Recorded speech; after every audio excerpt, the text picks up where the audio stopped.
Ha avuto una grande partecipazione di pubblico il convegno sulle nuove politiche urbane per una rigenerazione sostenibile delle nostre città, che si è tenuto lo scorso fine settimana al Castello Chiaramonte di Favara per iniziativa dell'Ordine degli Architetti e della Fondazione Architetti nel Mediterraneo di Agrigento. In occasione dell'evento sono state installate una serie di mostre di architettura contemporanea, di qualità in diversi luoghi significativi, come Piazza Cavour, le sale del Castello Chiaramonte e i cortili della Farm Cultural Park.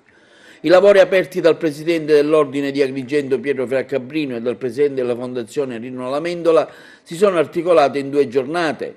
Significativa la presenza del Consiglio Nazionale degli Architetti, cui ha partecipato ai lavori anche il presidente Giuseppe Capochin. Al dibattito hanno partecipato anche esperti di caratura internazionale come Mario Cucinella, Oriol Capdevila dello studio BM di Barcellona, Maurizio Carta, Andrea Sciascia, Gianfranco Turzolino, Valeria Scavone e Alessia Cilona.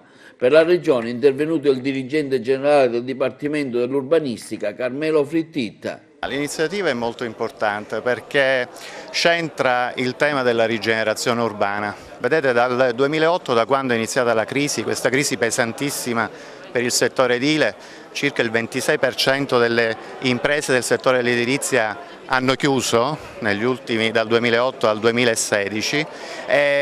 L'elemento che è stato in controtendenza è stato proprio la riqualificazione e la rigenerazione urbana, cioè abbiamo notato molte meno nuove costruzioni e molta più riqualificazione urbanistica. È chiaro che è un discorso che va portato a sistema attraverso un piano quanto più concertato possibile. Il fatto che si tenga oggi a Favara un convegno sulla riqualificazione urbana la dice lunga su quella che è la volontà sia del mondo scientifico, dell'università, degli ordini professionali ma anche della Regione di come dire, traguardare questo tema e trovare delle soluzioni che devono essere sicuramente immediate.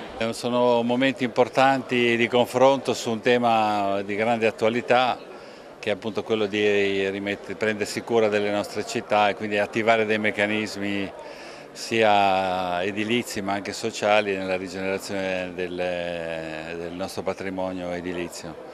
Quindi Favara poi è un luogo, mi sembra, molto speciale dove questa iniziativa di Farm ha veramente messo in moto un meccanismo reale di rigenerazione, mi sembra un modello interessante da portare come esempio anche in molte altre città italiane. È una situazione molto interessante perché sembra una così quasi un miracolo, diciamo, no? Che una città piccolina come Favara, che qualcuno crede nella città, qualcuno crede che si può fare delle cose, qualcuno non solamente fa dei investimenti, sino che mette sul campo delle idee, diciamo, non solamente cerca un recupero economico, sino che alla fine partono le idee, parte il rischio e sicuramente deve partire qualcosa in più. Diciamo, stiamo affrontando la Farm Cultural, stiamo affrontando la creazione di nuovi alberghi, stiamo affrontando però io penso che se dobbiamo affrontare, essere più forti, dobbiamo essere più impegnativi.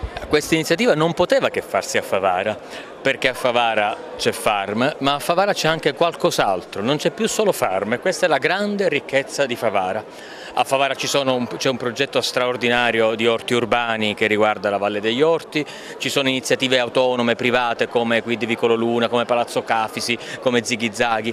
A Favara oggi la rigenerazione urbana è una realtà, c'è un'amministrazione comunale che ci crede, che lavora costantemente sia a livello di decisori politici che a livello di squadra di amministrazione, per cui è il luogo naturale.